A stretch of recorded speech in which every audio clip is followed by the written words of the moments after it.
Okay, so we got the Sega Saturn working again, or I'll do that in another video. I had a whole video on getting this thing working, but now it is working, and it's on USB power, as you can see here.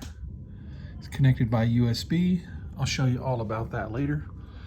And I'm running this Saroo card in the memory expansion bay. It lets you run micro SD card stuff off here. It's a memory card, and it lets you sideload things or load them bypassing the optical disc. Like right now there's no disc in here. So we turn this on, powers up, off the USB. All right, we'll turn the TV on here. Whoa. You know what? We'll turn that off so you can get the full thing here. There we go. Sega Saturn startup. Yeah, it's pretty nice. We go here and get, where did it go? Oh, here it is. Got this wireless dongle for a controller. As you can see, starts up to this Saroo menu. Let's go ahead and connect to that. And it's got games loaded on here.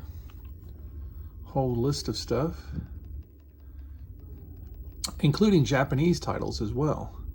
So I get a chance to play those. Now, since this is a Japanese system, I can play discs still, even with that card in there. I can play discs directly on here, or I can just run it off of this optical drive emulator here. So this lets me play these directly off of here. Like, let's do a little Street Fighter just to show how it works off this system here.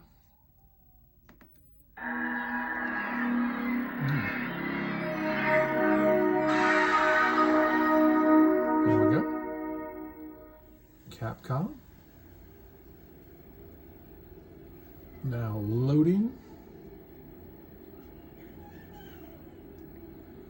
There we go.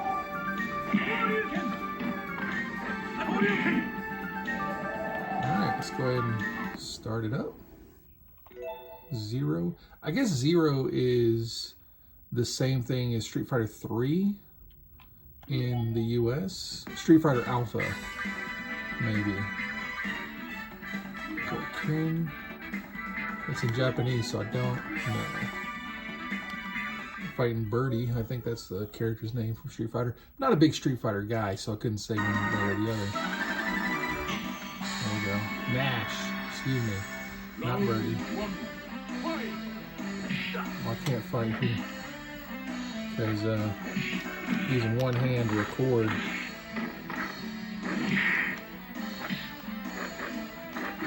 But it's got this remote adapter has. This is using Sonic Boom, the same as Guile. So I'm going to lose this match. So that was just a quick taste of the Sega Saturn that I got working here now. I don't know if I showed the Super Famicom. I guess I'll show that later.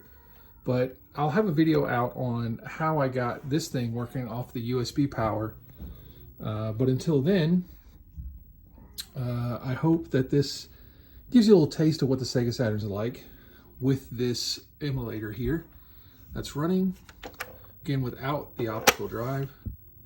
And yeah, catch you on the next one.